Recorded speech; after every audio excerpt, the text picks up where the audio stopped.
you can get fit playing games, believe it or not. People think that, well, we can only get fit doing straight line running or tempo running or whatever. But remember that, tempo running is specific for track and field. It's very valuable for team sports, but the reason that it's so popular in track is because it's, well, very specific to track. And so we can develop, and we can train athletes in low intensity, using low intensity games as well. And we can manipulate the physical stress through games by changing the size of the field or the work to rest ratios.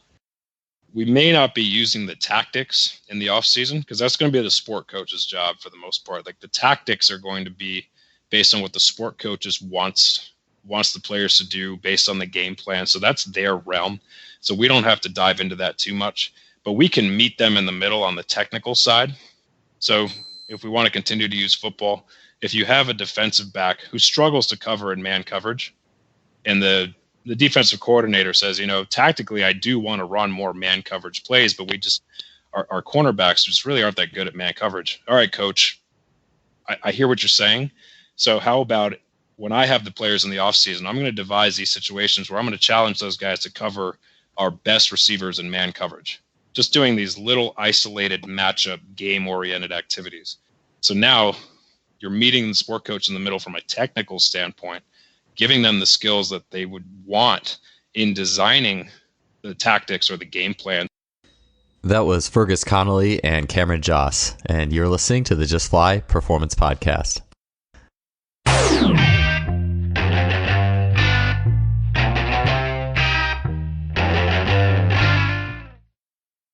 Today's episode is brought to you by our longtime sponsor, Simply Faster. There are a lot of sports technology companies out there, but Simply Faster is the only website you can go to that features an online store that covers the bandwidth of training technology, from force plates to timing systems to muscle stimulators and more.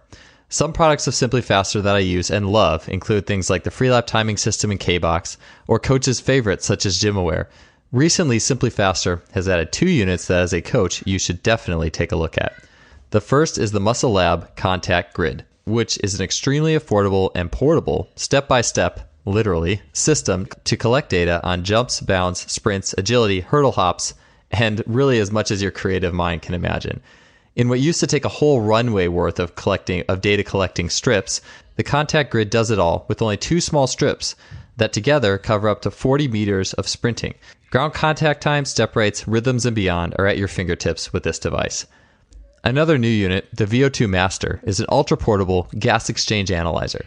Don't guess on energy system development when you can get direct insight into VO2 capabilities in relation to specific sports skills, rather than being hooked up to tubes on a treadmill, or worse yet, a cycle ergometer to get a VO2 max.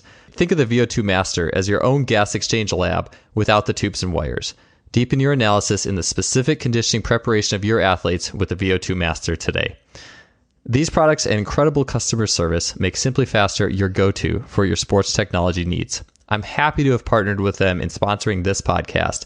Their support has been tremendous, so check them out today at simplyfaster.com. That's simply with an I, faster.com. Welcome to episode 172 of the Just Fly Performance Podcast. I'm your host, Joel Smith. Thanks for being here today. We have on the show today Fergus Connolly, and back from just a few episodes ago, Cameron Josse returns to the show. Have a great one for you today. About these two really quickly and what drew us 3 together for this conversation. Fergus and Cameron wrote a book together called The Process. Individually, Fergus Connolly is one of the world's leading experts in team and human performance, a keynote speaker and consultant to many high-performing organizations, author of the well-known book Game Changer, 59 Lessons, as well as The Process. Cameron Josse is the director of sports performance for DeFranco's Training Systems. He has been a many-time guest on this show, is an absolute wealth of knowledge on all things training. He's been on previous shows to talk about things like resisted speed training, recently single leg training, and now he's back for this one. And our topic today is basically, what does it take for a team to win a ball game? I think that when it comes to sports performance, strength and conditioning, many times it can be hard to say the exact impact of the role of a strength coach when there are many factors that go into winning. Cameron and Fergus are going to get into today the 4 coactive models. So these 4 factors and facets that a team will carry, improve, or get stressed in throughout the course of a week that ultimately determines how fresh they are, how good their practices are, and if they have a better chance of winning the game on Saturday, Sunday, or whenever they're playing. When it comes to the integration of the sport coaches and support staff, like strength and conditioning, sports performance, having the idea of the winning game factors and these unifying models can really simplify and streamline the process. So today's podcast is all about the big picture on what it takes to win games, write great training programs from a team sport perspective. And so I think a lot of you out there and a lot of these shows go to, well, how do we write a great program from a perhaps track and field perspective, if you will, or a singular skill perspective? I just want to jump as high as I can. I want to sprint as fast as I can. I want to lift more weight. I think we're all very familiar with how to write programs for those end games and destinations. Team sport is much more complex. So there is certainly ways to write programs, but it is a little more nuanced, but that's the fun of it. And so Cameron and Fergus are going to get into the morpho cycle, or what that training template looks like for team sport training. Other things we're going to get into are the idea of base of technique, working short to long, working big or little to big, and how, whether you're the sport coach or the strength coach, these principles are all the same. And they're just utilized differently based off where you're at. If you're the sport coach, that little to big, or working a small field to a big field, is going to be a little bit different than if you're the strength coach and you have a different set of rules and in the games you're making to improve athletes' agility and change of direction. So there's something for everybody here. At the end of the day, if you work with athletes, be it either in a sport or a sports performance, strength and conditioning context, the goal is to win the game.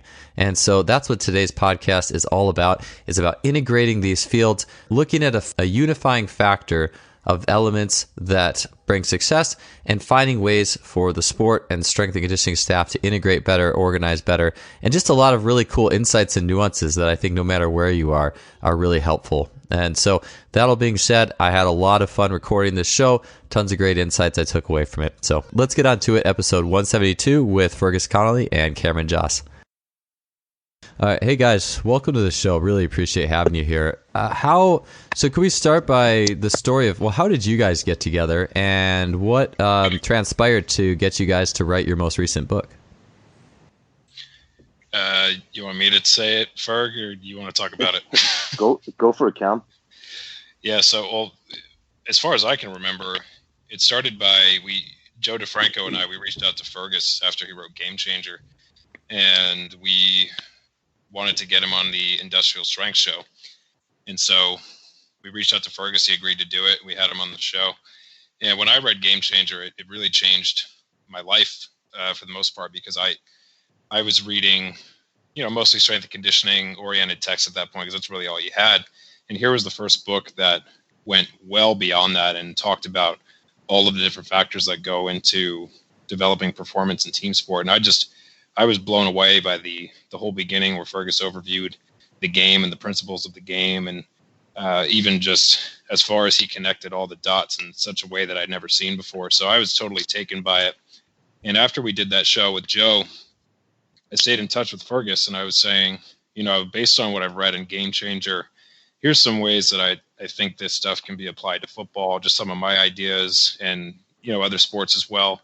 So how do you feel about it? And ultimately, it led to a point where we were talking enough and frequently enough where Fergus just said, you know what, how would you feel about trying to put this into another book? So it started with one idea to try to write a book together. And then as we started diving deeper and deeper, it seemed to me that we just realized there were so many rabbit holes to dive down that we just decided, let's make it into a book series instead of just trying to make one massive book like what Game Changer was. Let's try to make more digestible books that still talk about the entire process of team sport preparation. And that's how we came up with the name, The Process. So that's as far as I can remember. I don't know about you, Fergus. Yeah, no, that was it. And I remember you sent me an article and you said, I'd like to take some of these ideas, and you'd written an article specific to football, because Game Changer was based on my experience working across, multiple team sports and trying to create an overview, to identify all the common things that were common to all team sports. And Cam sent me this article, and it kind of blew me away at the time, because it was the best interpretation specific to football. And I remember reading it going, this is way too long for one article. And I thought, let's, to do yourself justice. And this is almost 2 years ago. Would you be interested in putting this into a book? Because, a lot of coaches wanted to know, okay, I've got, I understand the principles, but now how do I apply it in practice? And in Game Changer, I just didn't have the space or the time to go into the exact examples for every single sport. And as well, Cam knows football better than I do and has played it for longer than I have. So it was great to have that. And the other, for me personally, it was great writing it with Cam, because a lot of the questions that he asked me helped me understand specifically what the coach wanted and needed, because there are a lot of things I took for granted that maybe I thought that people got understood, or there were a lot of assumptions I was making. So it was really good in it. And then there were some things that maybe I hadn't included in Game Changer, like some of the profiling stuff that is in level 2, and some of the planning stuff in level 3 that I just didn't want to put into Game Changer because it was too specific to football. So it's been a wonderful project. And then the other big decision was, we want to split it up into a series of small, easy to read sections, so the coaches could put it in their bag, because Game Changer's it's like a brick. It's way too big for anyone to carry around. It does weigh a decent amount. Yeah. Yeah, I can definitely get a little bit ADD with reading things sometimes. It's I definitely liked how it had a lot of very distinctive sections, so which made it really easy. But in terms of so linking everything together with what takes to win a game, why is it helpful, particularly for like strength coaches, trainers, sports performance? Why is it helpful for them to understand a unified model of what it means for a team to be successful? So outside of just getting athletes strong, robust, resilient, what advantage is it for the sports performance coach to understand more about these global factors and what it takes for a team to win? I guess I could probably start with this one, just because my background is strength and conditioning and sports performance training. And I had this conversation not too long ago with Fergus, and some other coaches as well, where if we want to call ourselves sports performance coaches, then it's important for us to take into consideration all of the factors that go into actual sports performance. So sports performance isn't squatting, it's not benching, it's not doing a 40-yard dash. Sports performance is being able to perform in the context of the game. And so I think what I just said is the key that we really review heavily over and over and over throughout the entire series, is that context is king. So if we understand that context is king, then we need a model that's going to allow us to understand the game better. And that's the whole premise behind the game model approach that we review in level 1, and we continue to expand upon level 2, level 3 of the book series, is that if we have this game model approach, we can take that and we can communicate that to the entire staff. So now if the staff understands through a series of principles based upon this game model what's actually happening in the game, that's going to make their job have a lot more context. And in essence, people might look at it and think, this is going to overcomplicate my job. But I'm of the belief that it's going to simplify your job if you're a strength coach, if you're working in sports science, even in sports nutrition or sports psychology, because now you have the context. You have the model from which you can work backwards And that's going to allow you to really look at your program and figure out, am I doing all of the things that are necessary to ensure that my players are fit enough to play the game, fit enough to handle the way we play the game at our school or at our organization. And that's what, in my opinion, if you look at what the game is actually all about, the principles associated with it, now you can formulate yourself a proper road because you have the road map. So that's my opinion as to why I believe it's important. You know, are we going heavy all the time in the weight room, or what do we do? It's going to be based upon what's happening in sports practice. How do we make sure the players are fresh enough to practice at a high level, which we have to admit is most important for their sports skill development, is ensuring that they're developing from a tactical and technical standpoint. We can't beat our chest and make it seem like what we're doing from a physical preparation standpoint is the be all end all. You look at the 4 coactive model, it's 25% of it. It's 1/4, you know? So in my opinion, that's why I think understanding the game model is so important for people outside of just sport coaches. Yeah, I agree. I think, you know, we get judged on whether or not, you know, if you're with a team, whether or not you win games, refine it a little bit further, whether or not the player is getting better at playing the game. It's not, nobody asks you what your bench is or what your squat is when you walk on the field. It's, can you play the game? And if the only thing we focus on is putting 5 more pounds on a bench or a squat, well, that's not really solving the problem. And there's an awful lot more to even just physical preparation. And then, you know, as Cam said, when you look at the athlete as a whole, how do we help the athlete play the game better? And that was the starting point for Game Changer, was at the end of the day, how do we win games? And taking it back to the athlete, then in some cases, some athletes don't need to improve. That's not their limiting factor. That's not what's holding them back. And the other challenge that all strength coaches and all coaches have is there's a limited amount of time to improve a player, physiologically to begin with, but then secondly with CBA or with time constraints. So how do we use that time most efficiently and effectively? And this gives a model and, you know, a structure for developing the athlete, developing the team. And the other point, you know, Cam's touched on it as well, is the cohesion between all of the specialists and all of the experts that you have, whether it's psychology, nutrition, physical performance, movement, whatever it might be. You know, you're creating a cohesive model and system that everybody understands and can contribute to, with the sole intention of making every player better and making the team better to win at the weekend. That's what it all comes back to, is winning.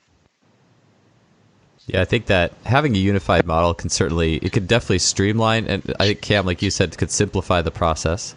You guys, and one of the things that comes to my mind is probably a common aspect of the game that might come up between the sports performance staff and the sport coaches, and I know you mentioned this in the book, would be fitness and fatigue.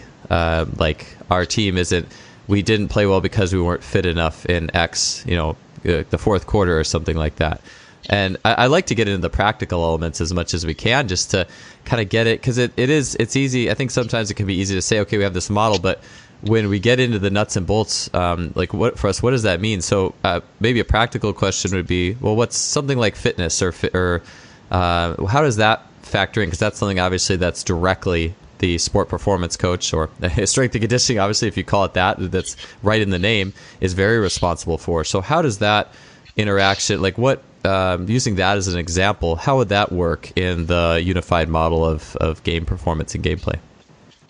Well, just starting with that, you know, how do you know that the team isn't fit? How do you know that, you know, you lost at the weekend because it was fitness alone? And that's something that, you know, just because you lost, you know, every strength coach knows that, you know, if you lose at the weekend, well, the first place that people look is to the strength coach. You know, they weren't strong enough, they weren't fit enough. But, you know, is that the fault of the strength coach, or what was done during the week? You know, did they spend an excessive amount of time, you know, doing walkthroughs, you know, at practice? or was it a strength and conditioning issue? That's the very first question. And I was speaking with a coach during the week, and we're just talking through the week and planning the week. And I asked him, okay, so which day have you off? He said, it's Monday. He said, but last Monday, we did some practice. We did, our recovery was quite intense. I said, well, why was it more intense last Monday? Well, we lost at the weekend. The weekend before we won, so the coaches gave them all of the whole day off. But because we lost, we came in and did extra. And you're just going, okay, where's the logic in that? It doesn't make any sense. It's about being fresh for the weekend. And so it starts with analyzing the game and identifying, okay, is it a fitness issue, or is it a tactical or a technical issue, and starting there first. And are our players strong enough, and are they getting stronger, and identifying what the real cause is first and foremost. Yeah, I agree. I think, something that is specifically talking about fitness that's important, and why the unifying model, this whole game model approach, I believe is productive and useful, is because now the sport coach can sit with the strength coach, and together they can determine, and we talk about this in level 1, and we expand upon it level 2 and level 3. They can determine what's our physical emphasis for this day. What are we trying to get out of the practice just from a physical standpoint, right? So we're going to integrate the sport coach into that. And so now the sport coach understands and has some ownership over, all right, today's going to be, sort of a strength dominant day. We're going to have a lot of collision.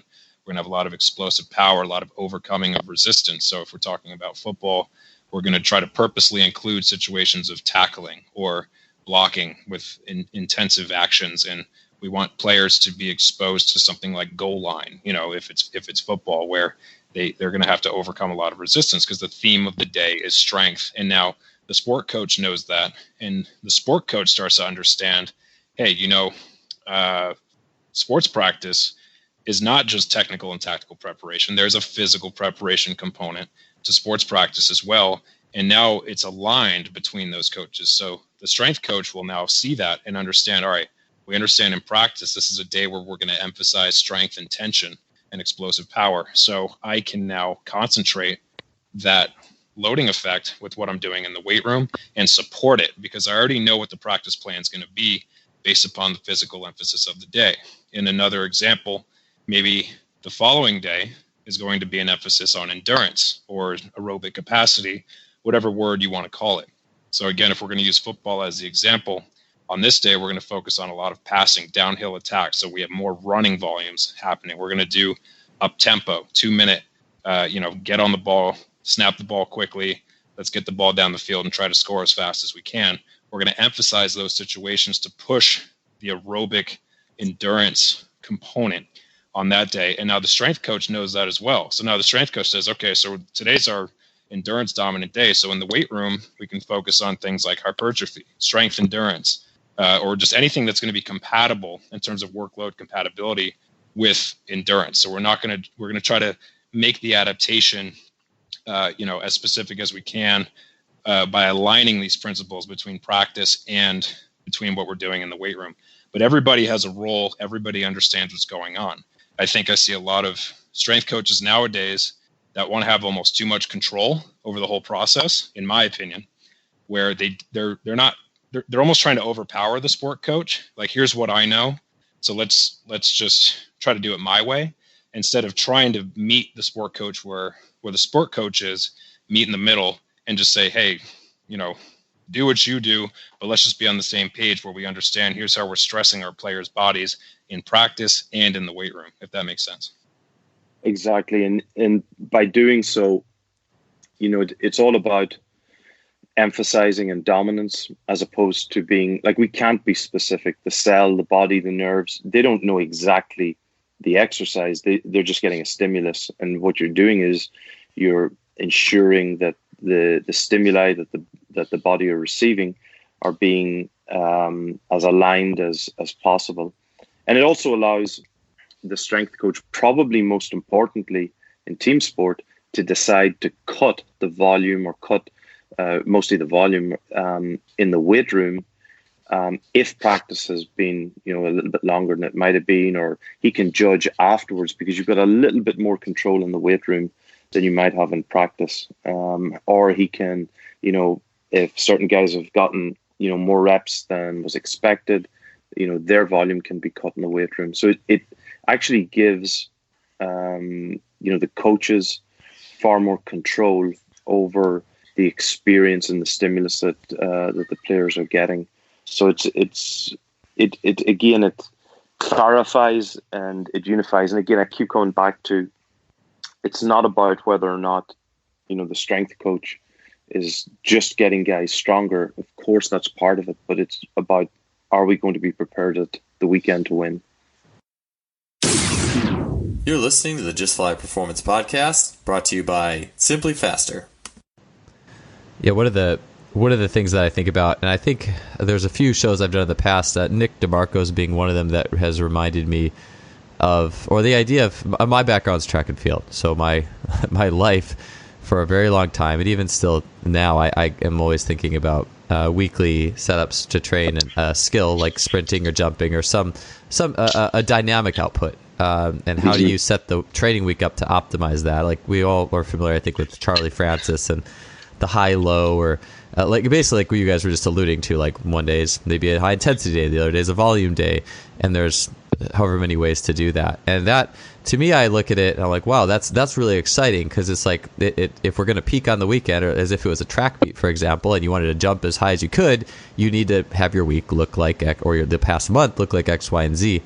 And I'm sure, obviously, team sports, there's so many more moving parts. Track, I think, is a little simplified.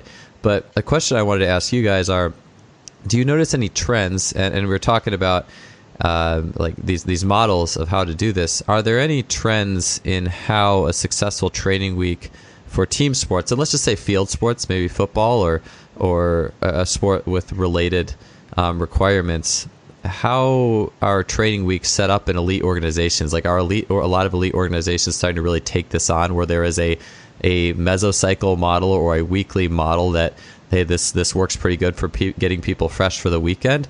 And if so, what do some of those models look like? Yeah, I know. I'll just touch on this briefly, because Fergus he's got a wealth of knowledge from this standpoint. But I know what we refer to in level 1 is a morphocycle, which is a 7-day cycle that everything within that week is going to lead up to the weekend or game day, really.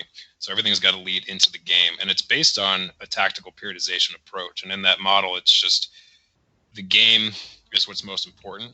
So we're looking at all of the layers that go into the preparation process leading into that game, and that's got to align all 4 coactives. And by 4 coactives, we're referring to tactical preparation, technical preparation, psychological preparation, as well as physical preparation. They all have to align throughout the week, and that's what this tactical periodization framework really allows sport coaches to do. And in that framework, their weekly cycle is referred to as a morphocycle, and that's what we present in the book. And I think that's something that Fergus will be able to expand more about, especially because I'm glad you brought up the high-low concept, because I know I've talked with Fergus about this a lot, where people do see it from that track and field mindset, because that is comparatively a little bit more simplistic, and you can take it a little bit more literally when you're applying it towards something like track and field. But when it comes to something like team sport, the way you manipulate high-low variables is less about just looking at a motor unit CNS intensity chart, because every day is going to be high from that standpoint, just due to the complexity of the game. And good luck trying to tell a sport coach to go out there, especially in football, good luck trying to tell them, like, hey, how about today we take off all the pads and we just do our routes at 70%? Good luck trying to do that. You're never going to accomplish that. So instead, it becomes about manipulating volume and density and some of these other qualities, but the intensity is always going to be high. The effort's always going to be high. But how do we manipulate the total stress load, allostatic load on the athlete? That's going to come from manipulating different variables. And Fergus can touch more on that as well. Yeah, so, what I spent time with Charlie, Louis, Dan Path, and when you sit down, and again, I was always coming at it from a team sport perspective. I never coached track, but when you sit down and you dig deep into the why behind these systems, they're coming from the very same perspective. These are not the principles behind it are the very same. They're just adapted to team sports specifically. So, it's doing Charlie Francis a disservice just to simply say, that's all that he had. But because the reason behind it was to allow the stressors all to align on the nervous system. And so that's an example of, when we talk about a strength dominant day or a strength focused day or an endurance dominant day or a speed day, all we're doing is we're aligning them now specifically for team sport. And it's the very same, the why behind it, the foundational principles behind it, but adapted to team sport. And the approach is used in soccer widely. It's being used by many college teams, some NFL teams, and even NBA teams now, and hockey teams, because they're starting to understand two key things. One is that the alignment and the cohesiveness between all of the different stakeholders in the team's preparation. And secondly, the ability to reduce the total amount of work that the player has to do. Because now you've got sports coaches and conditioning staff being more aligned and understanding what each other is doing. And it's actually saving a lot of time for teams where players are ending up, being fresher.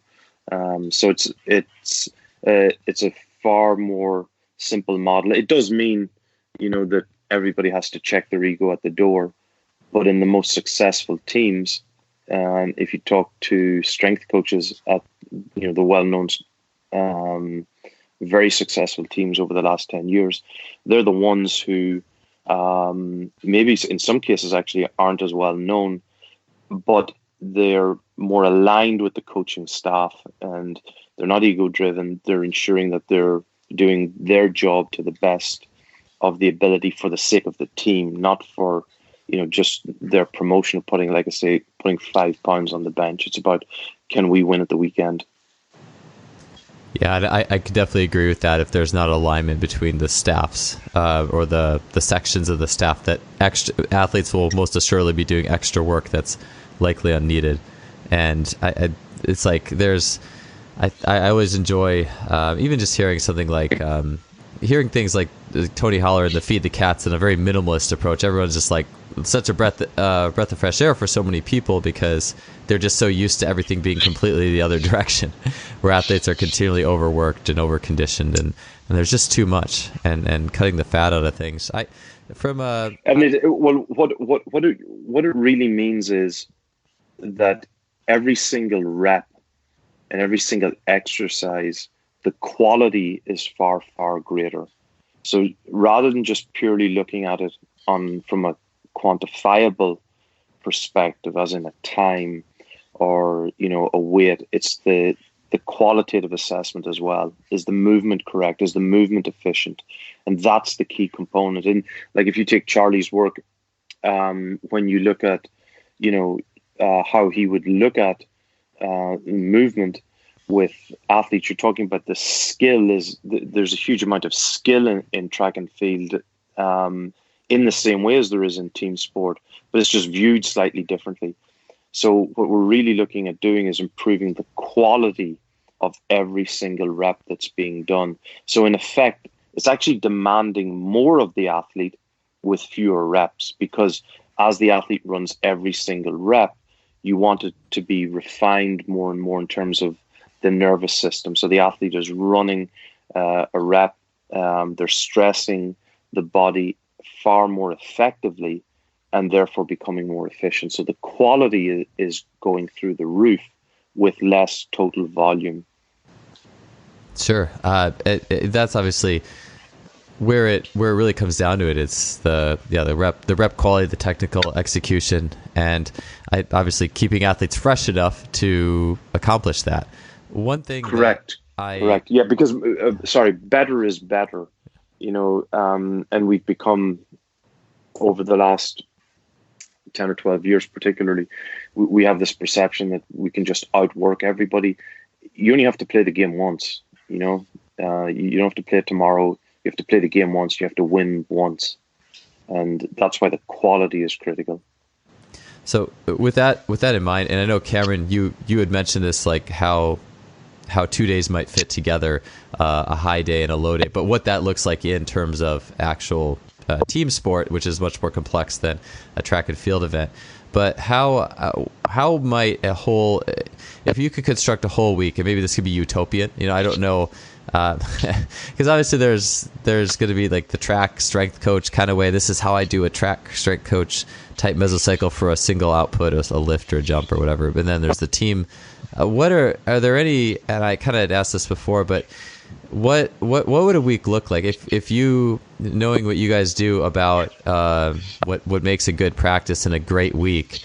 Is there a specific template that you guys would lay down that you would like to share that would be like this week, this training week? How did this unfold? And then that being seen, the strength coach can better latch onto it, obviously. But just for the sake of this podcast, is there like a week template and a competition on Saturday, or even a week if there was a week off? How would that look like Monday through Saturday, from just a real general perspective, from in this maybe perhaps utopian world of this podcast? Because obviously there's going to be a lot of different opinions on things, but I'm curious what that whole week would look like, just because I'm always thinking about, okay, if I'm the strength coach for this block, what am I going to do for each of these days? And I know you got into it a little bit before, but I'd like to expand on that, because I think that those practical nuts and bolts are always really good to get into. Yeah, sure. I mean, I can give you a brief overview of just the one that we lay out in level 1 of the process. And basically we just I like how you use the term utopian, because that's basically what we laid out, was like this perfect ideal situation where we just had the most perfect world setup, right? We laid that out in the book there for a 7-day cycle, what a morpho cycle might look like. And keep in mind, this is during the season where we're accounting for game day, right? So we'll use the NFL as an example, since it's simple, and in the United States, everybody knows that NFL is Sunday, right? NFL Sunday is game day. So obviously you have Monday Night Football, Thursday night now, but let's just say the game's on Sunday. So something that I learned from Fergus that I thought was really interesting is, if you take this tactical periodization approach, and hence the name tactical periodization, because the tactics are going to be king, right? The game and what the players know about the game and how to play the game. In my opinion, I think that's at the forefront of developing a master of their sport, is knowing what they need to do in the game and building a game intelligence. So if we look at that, something I learned from Fergus is some of the better teams in other sports like rugby and soccer, they'll take the day off following the game. So if we have a game on Sunday, Monday is actually going to be the player day off. And if you look at the NFL, most teams almost across the league, with the exception of a few that I've spoken to, will come in on Monday and they'll do some type of regeneration work. They'll get the players in, because they're thinking from a physiological perspective, where they think, we need to get them in and flush them out a little bit, right? We need to get them in and get their bodies primed and ready to go again. But they're only thinking in terms of physical, and they're not thinking in terms of aligning the sport coaches with the strength coaches and the players and their involvement and everything that's going in there in terms of the 4 coactives I talked about before, tactical, technical, psychological, and physical. And one of the bigger things that I learned from Fergus and some of the work reading into tactical periodization is that if you give the players that first day off, that allows them an extra day to recover emotionally from what just happened on game day, right? No, go ahead. Oh, sorry, I not to interrupt. It's like I was dying to say it, but as soon as you mentioned the 4 coactive model, like psychological is so neglected. Like that was just that thing going in my head. So sorry, I kind of had a host interrupt moment, but yeah, please continue. No, absolutely. And that's from the player perspective, of course, is all right. Now we give the players a day off following the game, right? No matter what happened with the game, win or lose, if they lost, they're probably going home pretty depressed, or maybe they're partying because they're depressed as well. They just want to get out and go do something. But if they've won, they're probably going to go out and celebrate, especially if they're a younger player or something like that. So regardless, and if you account for travel stress and things like that, there's a lot of stuff that's happening there just from a psychological perspective. Forget about the physical for a second. And then if you think technically and tactically, especially tactically, that extra day off allows for the sports coaches to come in and have a day off. Just, for the players have the day off, the sport coaches can come in and have a full day to themselves to really review the film and take that full day to decide together, all right, let's point out the key issues with what happened here in this past game. Let's point out the key things that we're gonna take today to figure out what do we really need to focus on with our message to the team tomorrow, meaning, on Tuesday, if we just played on a Sunday game. So they have that full day where the players can psychologically just rest, right? And then they can, if they want to come in, it's optional. They can do some recovery work. It's on them. But that day would be considered the player day off. And I know when Fergus was with the 49ers, that was something that they did. And the Philadelphia Eagles do that right now as well. And they're one of the few teams I know that are doing that in the NFL, where they actually give that Monday off to the players. And then now the traditional Monday would be shifted over to Tuesday in what we're proposing, where Tuesday is now they've had a day to psychologically recover. The coaches are able to tactically put their corrections and game plan together. So now on Tuesday, when they come in 2 days following the game, now we have the traditional, all right, let's go over what happened. Let's see what went right in the game. Like we're going to review the previous game.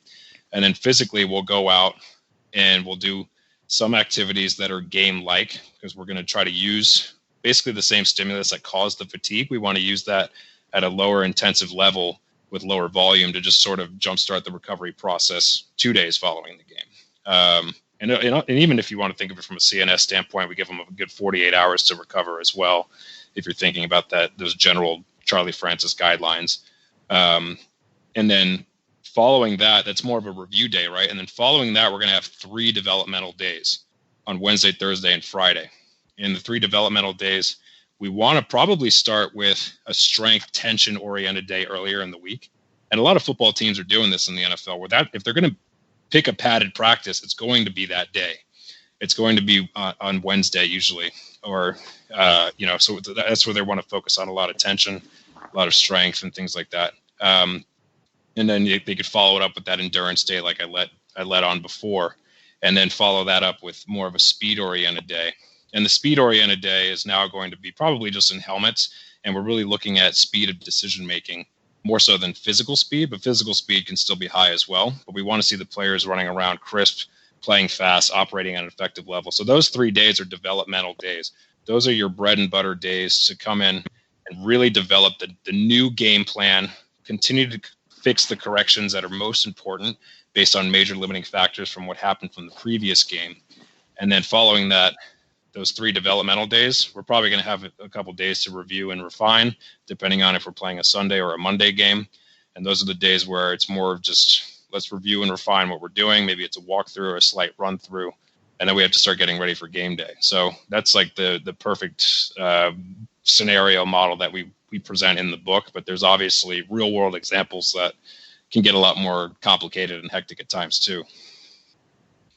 Yeah, and if you just take a step back and if you're to list all of the key, common sense issues that you have to address with preparing a team, some of them are, as Cam mentioned at the beginning, straight after a game. Guys need to unwind. They've been practicing hard. So let's be honest, the day after a game, you're not going to get any quality work done or teaching done. So if you're going to give the players a day to waste, it's better give them the day when they're hungover after a game or when they're tired and exhausted. Give them that day off. And they've been away from their families all week anyway, so you give them that day off. The other advantage of that, the other thing is you want to give the coaches as long as possible to review film. So by giving them the day off after a game, the coaches have longer to actually analyze the game and to decide what is important to present to the players. Because if players are coming in the morning after a game, coaches are rushing to actually have something ready to show them. But you give everybody time. You can take your time and decide how you're going to present it. You've got the time to decide how you're going to present it emotionally. Was it a good win? Was it a bad win? Was it a terrible loss? We, take the time to decide. And then if you look at it from the other perspective, from the game that you have to play at the weekend, you want to move backwards. So, the practices closest to the game, you want them to be short and sharp, running through with the team as a whole. And after the game, you want to take the individual, work with the individual to correct their personal issues or corrections or develop them. Then you want to put them into the unit on the next day. Then you want to put the whole team together. So that's how you would, using common sense, put it together. So this system allows you give the players a day off, bring in the individual on the next day, work with them individually, develop their strength at the same time. They're going to have long enough off to recover before the game if you do strength earlier in the week. Then you put them together in the unit and you can start to develop their endurance along with that. So they're together in their line or as a group or in their shop. And then the next day, you're starting to put the team together as a whole. And now that allows us to work everything faster. So the speed is gradually getting faster as the week goes on. The muscle tension gets shorter and shorter. And the team actually the team as a whole ramp up towards the game rather than the other way down. So you're actually ramping up the performance so that the team goes in better prepared for the game that's coming up. You're listening to the Just Fly Performance Podcast, brought to you by Simply Faster. Yeah, I love those illustrations and those, just the anecdotes are the things that I can wrap my mind around so well. It does make me think, and I really love, Fergus, how you were saying the individual to group model. As you work, so going from individual parts to working to the group. Or it makes me think of even in track and field where there is a short to long model, or you start with a base of technique and then you work that into the more intensive work or the more collective, I guess you could call it conditioning later on. But to me, there's a lot of things that resonate in.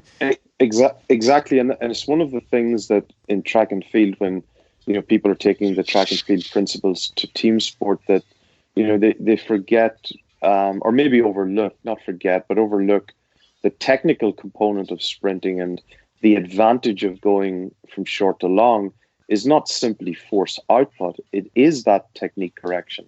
We'll take that principle to team sport, and we're going from, individual to unit to team in the same way. It's just when it comes to team sport, it looks different. Yeah. I think as well, just along that point, that's something that I thought was really cool when I started looking at Fergus's work, is how he's considering the whole group dynamic component as well, where everybody gets their day, so to speak, where, with the coaching staff, where one day, the emphasis is going to be on the position, on the individual. So the positional coach, so if we're going to continue to use football as the example, say it's a wide receivers coach, that practice earlier in the week, that's going to be his day to really shine. Make sure the wide receivers are getting what they need out of the upcoming game plan, making the corrections from the previous game. And then you look at the next day and it might be the coordinator's day to shine, where it's like we're going to, or we put the whole front seven together. If we're talking about linemen and linebackers on defense, and then maybe we have the defensive backfield, they come together as another unit separately, where we're bringing more coaches together, working together as a unit. And then finally, that last sort of, we call it that speed day in terms of the physical emphasis, but really what that day is going to be is just fast, crisp speed of decision making, where we're going to emphasize more team periods, more 11 on 11 action with not a ton of volume, but everything needs to be crisp and game like, and let's just get through it. Let's make sure everything's running smoothly. So I think that if you look at this tactical periodization model and the morphocycle that we present, and it's based on other work as well, you start to see all of the layers come together. So it's not just physical, it's not just psychological. Even in the book, we show the psychological morphocycle as well. Like some days are going to be more emotional than others. Some days are going to be more cognitive than others, because maybe this day has more film study, so it's more cognitive in nature. You're just accounting for all of these variables that go into the process. Not to be, not to throw a pun in there. Or maybe you did subconsciously. No, I love it though. One of the things, even with that's one of the things that kind of was like, it was almost like coming in my head, is this, we talk about the four coactive, the physical, the emotional, the tactical, the technical, and maybe you did have this in the book. I don't know, even if you didn't, I mean, you probably did, but this is in my head of as if how each of those four factors, as if these four lines are going up and down throughout the week, and how are they being stressed throughout the week? And one thing that came in my head as you were mentioning it was a day where an athlete might be they're going to be taxed really intellectually, like they're going to be taxed from a technical perspective very heavily, and I don't know, maybe this is.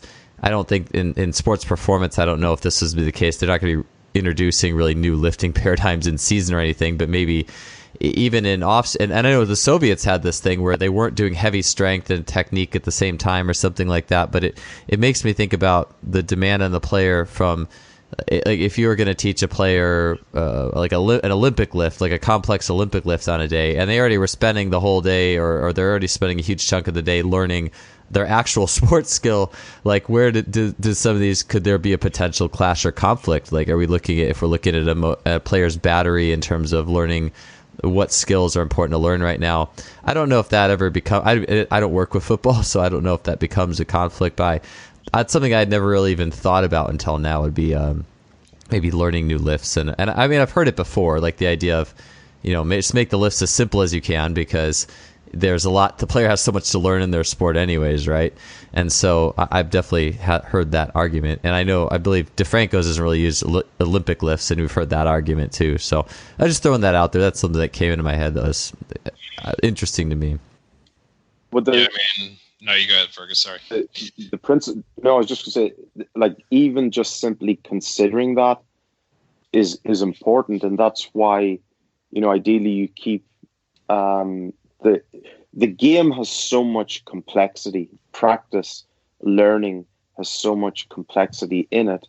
That learning is always prioritized.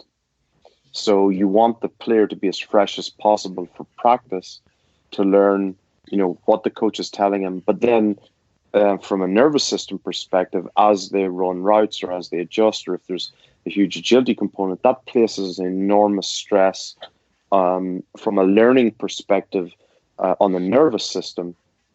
And when that is always the priority, now what's left over then, that's up to the strength coach to decide how they want to stress the athlete.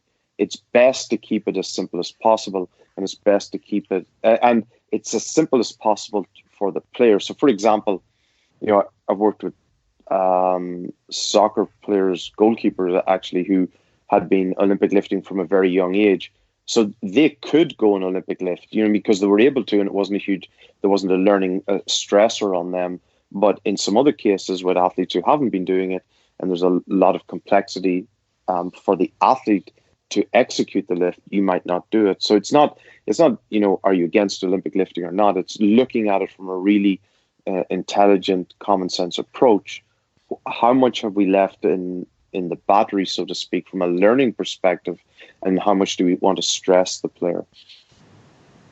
Yeah, it certainly makes sense if you're going to use something like that or really start getting complex in the weight room, that the best time by far is when there's nothing really technical going on in the actual sport, just so they can devote all batteries to the technicalities of their sport rather than something that's not as high on the transfer tree. Yeah, I was going to say before, if we want to continue to cite Charlie Francis and how he has the whole fill the glass concept, right? I think people see, you realize that if you start the day with an empty glass, you can only fill it so far before you overflow it. And it's going to be not just considering, the physical training that you're doing. It's going to, you got to consider all the other things that cause stress to a player, to an athlete. So that's going to include cognitive stress. So, a lot of team sports are very guilty of watching endless amounts of film, but maybe it's something that, let's figure out what's the diluted down, most important concepts we need to put on film. And like Fergus talked about before, having quality as high as it can be, rather than, you say, they said, I think they said Michael Vick used to go into the film room and just pass out and sleep overnight with the film reel still running, so he's sitting there and he's bragging about how much film he's logged or something like that. And this is I'm not taking a shot at Michael Vick here. Obviously, he was very prepared and very committed to what he was doing. But if players start getting it in their minds from coaches like, hey, I remember when I played in college, you got to get in the film room, watch film. Okay, I don't even know what I'm watching. when I get in there. You know, I'm just sitting there and I'm watching film. I don't know what I'm looking for. I don't know what the qualitative assessment's going to be. I'm just sitting here and say I logged 2 hours of film. Coach is going to be happy, and that's it. But what am I really getting done with that? And how much stress did that cause me to sit there and look for something I didn't even know what I was looking for, you know? So the cognitive stress is going to add to the total CNS load as well. Yeah, I couldn't agree more. I think it's just so good to see the big picture, and especially for me too. I mean, those people like me who, like, my team sport setting experience ended with high school basketball, and then I did track and field. You know, it's just good information to think about the intellectual demands of learning skills in a high performance environment. One thing that I really wanted to get into for the last part of this show is something that, I just did my last show on this. I've done it in recent episodes, and I think it's a big deal where these worlds are crossing over, but agility and change of direction and perception reaction, and that area where the lines between sport coach and sports performance or strength coach or whatever you want to call it do blur, where there's perhaps some elements of decision making. Cam, you said it when you were originally in one of your original statements, was the idea of our job is to prepare players for the game, and I think nothing probably exemplifies that more on a level.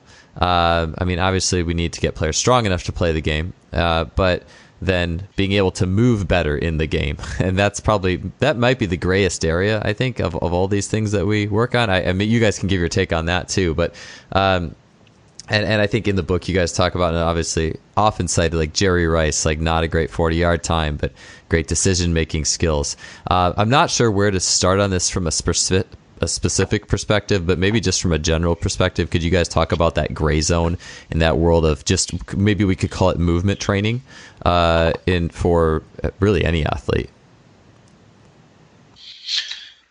You want to go, Fergus? You want me to go first on this one?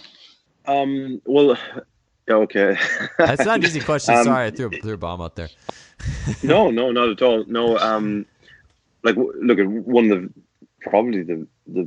the biggest lessons I learned from Charlie was understanding with athletes how much of our job is freeing up an athlete to execute their technical ability, as opposed to, in other words, taking things out of the system, out of the program.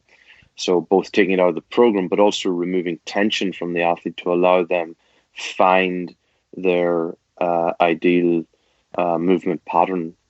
And it's the same with team sport athletes. Yeah, so the best way to improve an athlete's performance is to remove tension from the system, from the training program by reducing volume, but essentially from reducing tension in the athlete from either musculature or neural perspective, so to allow them then to find their optimal passes. Actually, when a modern day athlete faster is just reduce the amount of volume. But when it comes to movement and teaching movement, it's incredibly important to remember you will never ever replicate the exact movement the athlete is going to do. So what is our job? Our job is to put the athlete in a position where they can execute the demands that are needed in the game. And so we have to create scenarios in practice which replicate the context, the game, as best as possible holistically. So that means emotional stress, cognitive stress, but also decision making. So speeding up their ability to process information, to adjust, to adapt, to make a decision and to act on it, and then to do it repeatedly, time and time again. Yeah, so I mean, I'll hop in based off of that, where we put in the back of level 1, we discuss the use of applying game-like environments to the athletes all year round. The players are going to be exposed to some sort of game environment in the off season as well. So it's not just, hey, we do a full off season of lifting, sprinting, doing closed, change of direction, drills, jumps, Olympic lifts, whatever. And then, we throw them in in training camp or whatever it might be, and now they're in sports practice, they'll develop that skill at that point.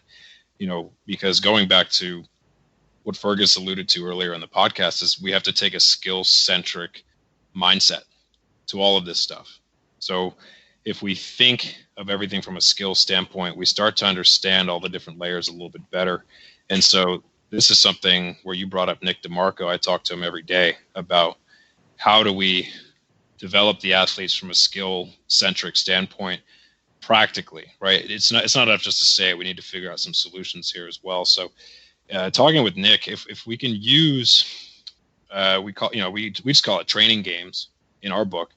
And that could be anything from what I refer to as a matchup game, which is more one-on-one or one-on-two or something like that. We're trying to isolate a specific matchup component of the game. So it might be evasion, one player just evading the other, or it might be some sort of coverage, one player tracking and staying and trailing another player. It could be some sort of dodging. They're just trying to find an open hole when players are sort of scattered all over the place. Like, where's the open lane? How do I dodge around players and figure that out? It could be any matchup situation you can really think of. We can develop that in the off season as well, using some of these open reactive agility activities. And we can also develop multiplayer group dynamics as well by using multiplayer small-sided games, basically. And so we present it in our book as a progression where we want to account for the physical stress and then also the cognitive, technical, all of the different complexities. We want to account for them and progress them holistically. So I just try to sum it up by saying we're going to, you think of short to long in the Charlie Francis sprint model. Well, if we're playing games, we can think of small to big in terms of the field space that we're using. And then we can think of low to high in terms of the complexity involved due to the rules of the game and the constraints that are being placed on the players. So one-on-one is not going to be that complex from a game complexity standpoint. You just have to go tag that guy or follow that guy or something like that. But now if we go 3-on-3 or 5-on-5, you have to account for 4 other teammates and then 5 opponents, right? So the complexity of that game interaction is going to rise. So we're going to progress into that. We're not just going to throw players out and say, hey, go play rugby for 5-on-5 for 20 minutes or something. We need to progress along the pattern there. So, when I was talking to Nick about it, what we basically discovered talking about is that we may not be using the tactics in the off season because that's going to be the sport coach's job for the most part. Like, the tactics are going to be based on what the sport coaches wants the players to do based on the game plan. So that's their realm. So we don't have to dive into that too much, but we can meet them in the middle on the technical side. So if we want to continue to use football, if you have a defensive back who struggles to cover in man coverage, and the defensive coordinator says, tactically, I do want to run more man coverage plays, but our cornerbacks just really aren't that good at man coverage. All right, coach, I hear what you're saying.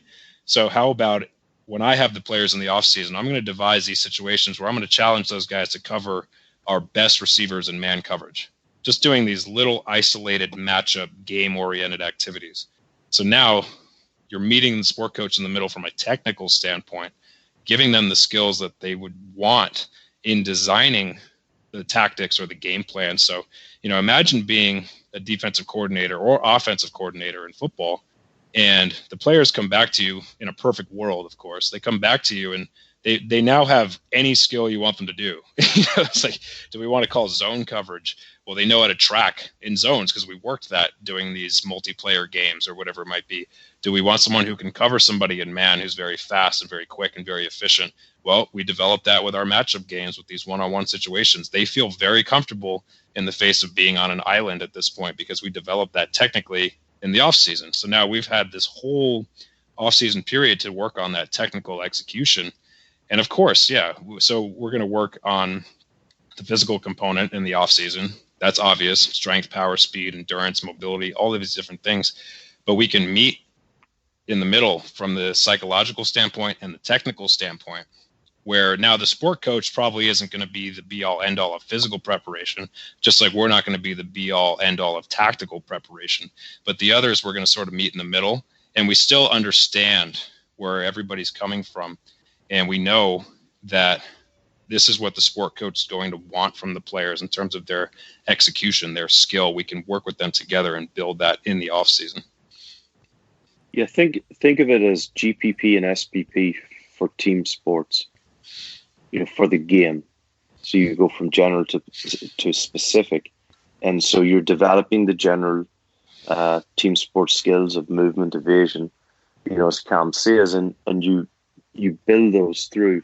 And you can get fit playing games, believe it or not. People think that, we can only get fit doing straight line running or tempo running or whatever. But remember that, tempo running is specific for track and field.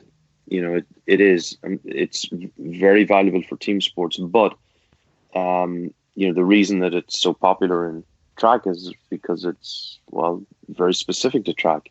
And so we can develop, and we can train athletes in low intensity, using low intensity games as well. And we can manipulate the physical stress through games by changing the size of the field or the work to rest ratios. So it's not revolutionary when you sit down and think about it. It's talking about playing general games and becoming more specific. And then even using them, I think it's in level 3, we talk about in the warm-up, how you can use games as part of the warm-up as well. And Cam, maybe you want to speak to that, because I know you did. You used games in warm-up with your guys and in practice. Yeah, so from that standpoint, it's just, you can use reduced versions of games. So you could still do, obviously, a generalized dynamic warm-up where you're preparing the tissues and I know strength coaches, we all want to make sure are the tissues prepped properly, things like that. So we can do that for sure. And then you can either combine it with the use of basically these little warm-up games where you could do something very similar to what they do in soccer, which is just playing a game of rondo, where one player is in the middle and they're kicking the ball around, and the one or two players in the middle is trying to intercept the ball, just sort of like monkey in the middle, if you will, that sort of game. You could do that, and then you could do really whatever you want. You could do a general dynamic warm-up first, do some of that, and then play a game. Or you could start by, Fergus even mentioned taking a balloon, having players in a circle, and you have a balloon and you hit the balloon and it goes in so many awkward places. You hit a balloon as hard as you can and it doesn't really go anywhere. So it's working a little bit of reactivity from a game-based standpoint. So you're warming up the brain, warming up the body together to be a little bit more reactive and responding to what they're seeing in terms of their perceptual cognitive speed. And then from there, you can go into more complex games where now it's going to be more sport-like. And, but yeah, there's so many different factors you can do, and really creativity is just as far as you want to take it. And, I just love the idea of how you can put players in these situations and they're having a lot of fun and they are really getting fit. It's almost like they don't know they're getting tired until you're like, all right, that's time. You have them run out there for 4 minutes. Just play continuously for 4 minutes. Say it's ultimate frisbee or something like that. And they're just running around having fun, whatever. And then you blow the whistle or you tell them time's up. And then they're sitting there huffing and puffing. They're like, wow, I didn't even realize I was this tired, because I was just having fun.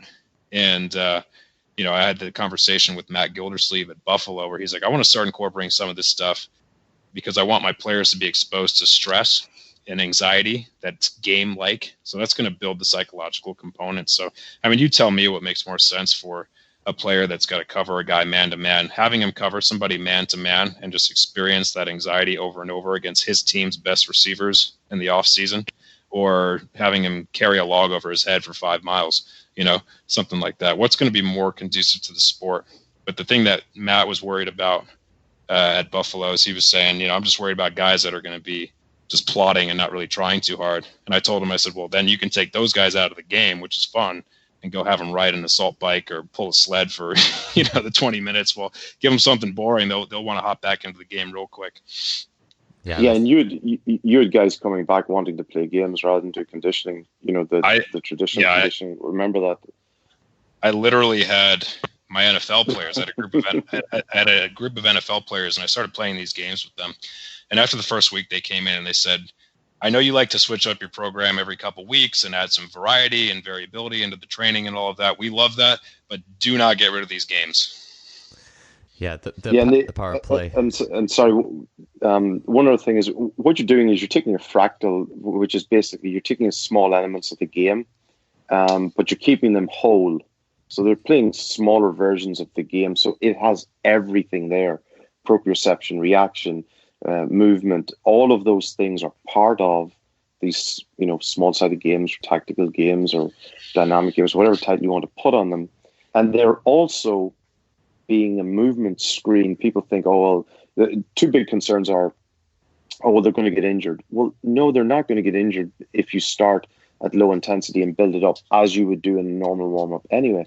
And secondly, it serves as a movement screen because you watch the athlete move. And you're watching them in a low intensity, particularly in the warm-up. It's low intensity, it's low pressure, it's low stress. So you're watching them move, and they're getting used to moving in a proper way, and you can use that actually as your movement screen. So you see the athlete move every single day, and so there's a lot of value in doing it like that. And it, again, for team sport athletes, makes a lot of sense. Yeah, seeing an athlete move when it's just a warm-up drill and seeing them move under game-like stimulus are two very different things. And I think absolutely, and it's a teaching opportunity as well in the warm-up at low intensity, at low pressure, to help them adjust and to correct their posture, to correct their movement, particularly during stationary, warm-ups, because you start where the player isn't moving their feet. They're staying in the same position, but they might be throwing a ball overhead between different guys, or they might be, moving a ball or whatever. It's stationary. And then you start to move to slightly more and more movement, lower body movement, laterally, forward and back. And you're building up, and you're educating the player through the whole warm-up, rather than just, like we've all seen, we've all done it, the mindless warm-up where everybody just stands in a line and some sergeant major barks orders, you know what I mean? But players aren't even tuned in. They're not focused, they're not learning. So again, it's making the best use of every single minute that you have with the players. Yeah, I couldn't agree more. I think there's so much power in the reactive warm-up, and I feel like in the scope of a strength and conditioning or sports performance coach, based off what you guys are saying, and I love this. I love the short to long, the technical to integrated, or the individual to integrated, and the small space to large space. And I feel like within the scope of anyone who is in the sports performance umbrella, strength and conditioning, we all can be masters of small space work. Whatever that is for the teams we work with, our game, and how that is integrated, or one-on-ones and two-on-twos. I feel like that's a language that should be more common. For seeing that things do work from small to big over time, and what's done in the early season, it just makes good sense, and it's good to see a lot of that out there right now that's coming out. Yeah, absolutely. Yeah. So anyways, man, I had enough questions based off of our time so far that we could talk for 5 hours, but I know it's getting late for you, Cam. This has been an awesome talk so far, guys. Thank you again so much for sharing concepts from your book and your experience with me today. I learned a lot, and it's just so good to, whatever, I guess, silo we're in or space we're in, to be able to expand our field and our vision outward, and to be able to look on things with new eyes and see how everything comes together. And so I'm really grateful I could sit down with you guys today. Thanks for being a part of this. Thanks for having us. Yeah, thanks, Joel. It's always a pleasure being on with you.